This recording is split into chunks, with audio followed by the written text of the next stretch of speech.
This is The Professionals, a podcast by music business technology and broadcast media technology students on Outcast OCCR Owens Community College Radio. In this series, students will interview industry professionals in their respective fields to help gather an idea of what it's like to work in their industry. This is Professions of Music. Today I'm here with my friend Samuel. Samuel, thank you for being here and doing this with me. I appreciate it. Glad to do it. Awesome. I'm just going to ask you some questions. Nothing too crazy. So you are in LA. What is your job? I am. What is your profession? I currently work as a creative producer for film and television. And on the side, I also manage music artists as their personal manager.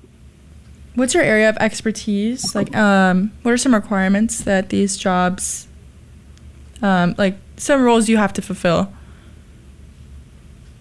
What are the requirements? So I think what's important to realize in Hollywood, Hollywood and entertainment is mostly a blue collar job, and so there's really no specific like credentials that allow you to be successful in Hollywood. A lot of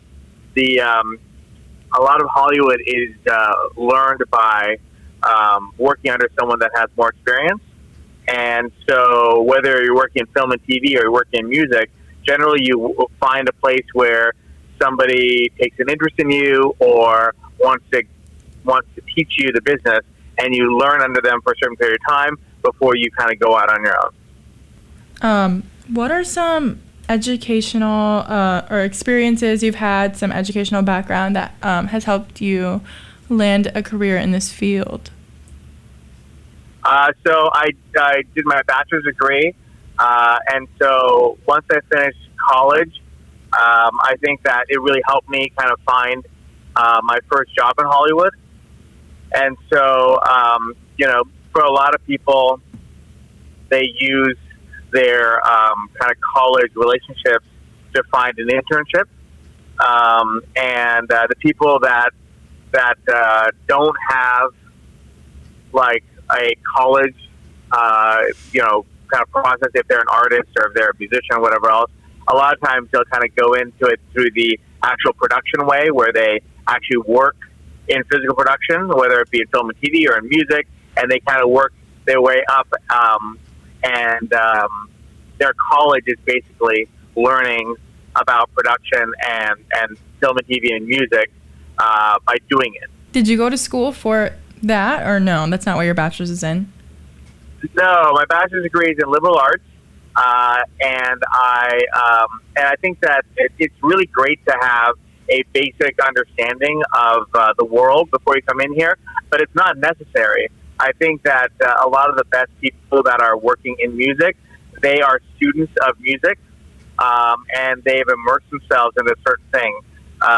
Usually, what makes you really successful in college is not necessarily what makes you successful in the real world. Usually in college, people are looking to be well-rounded, where you can do a lot of different things. But after you graduate, that mostly makes you a really good dinner guest, right? You can talk about anything. You can have really insightful things to comment about. But once you graduate from college and someone is offering to pay you, they're generally going to pay you for your expertise and how one-dimensional you are, right? How much you know about that one topic, right? If they're going to hire you to do music production, they don't really care about your opinion about French poetry, right?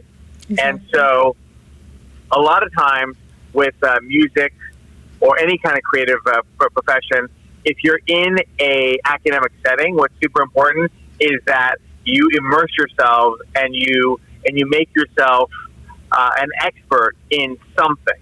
It doesn't matter what it is; it's just got to be something that you love and enjoy. And then once you kind of come out here, those skills are something that people will pay you for, right? So if you decide you're going to do music production and you're really good at mixing or mastering or comping or whatever you're good at, like, spend your time to make sure you're an expert in something. And once you're an expert in something, you can kind of do other things instead of just being kind of like a generalist. Is there any education that you're currently doing to like further your crafts, like master it, expand your knowledge? No. There doesn't. Like I said, there is no really education really necessary. I think that you just have to do the job. And I think that for me, a bachelor's was enough. And I think that in the past, I've gone and taken like a law school class to kind of help me learn about intellectual property. Mm-hmm. So that was really helpful, just to kind of understand, because everything here in Hollywood is intellectual property. It doesn't matter if you're writing a novel, you're writing a movie, you're singing a song, all this stuff is all intellectual property. So I found it really helpful to take a class on intellectual property at law school, online. That book you recommended to me, what was it? The music business industry? Yeah, by Donald Passman. Yeah, that one is insane. That one's so informative. It taught me so much stuff. Yeah, that book is basically the Bible of the music business. Everybody in Hollywood has it. If you're in the music business, it is basically the Bible. And it's not that you have to know everything in it, but like you have it just in case someone refers to something that you don't understand. You could flip through it, and it'll give you a really great background in whatever it is that you're trying to learn. Yeah, it seems like the learning never stops in the music industry. It's just constantly... Okay, what's the hardest moment of your career that has shaped you the most? I think once you come out to LA, you'll find out that you'll do things incorrectly, especially when you first start out. And I think that what most people don't understand is that that it doesn't matter how strong you think your relationship is with people. The only thing that really matters is the agreement that you sign. Mm-hmm. And so a lot of people will try to kind of go through Hollywood or anything, and they'll try to depend on their personal relationships with their boyfriend or girlfriend or their brother or sister or cousin or their best friend or roommate. And I will just say that this is something that happened to me, but this is something that happens to almost everybody in Hollywood. And things, as soon as things get real or there's money on the table, what ends up happening is that there are no friends, and everything becomes very real very quickly.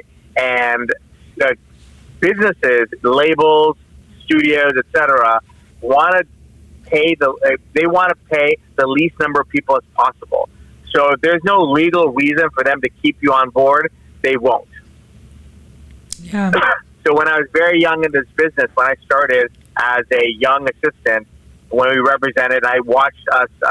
We signed a young Australian actor and his brother, and we got him signed up with the Star Trek movie and everything. And he eventually became Chris Hemsworth, who became Thor and did all this. And watching all the navigating all the pitfalls on how quickly the best friends become mortal enemies, because all of a sudden people want a piece of this global phenomenon, mm-hmm. right? And I think that is one thing that I've learned, and I have taken it to heart, that if you don't have it in a signed agreement, you don't have anything. Yeah, I would agree with that. Yeah. Anybody that's trying to talk you into free work or work without an agreement that clearly specifies all your responsibilities and everything that you get, mm-hmm. and is telling you not to have an entertainment lawyer, it does not have your best interest at heart. Mm-hmm. That's a bad man. So, when I got an entertainment lawyer, a lot of my lessons that I learned kind of went away. I didn't have to learn anymore because now I had someone protecting my interests. Well, thank you. Those are all the questions I have today, but I really appreciate you answering and being a part of this podcast interview. It was amazing to have you, Amit. Thank you so much. Thank you. And I'll talk to you soon. All right, bye. Bye. This has been the Professionals Podcast by Music Business Technology and Broadcast Media Technology students. Join us next time on Outcast OCCR Owens Community College Radio.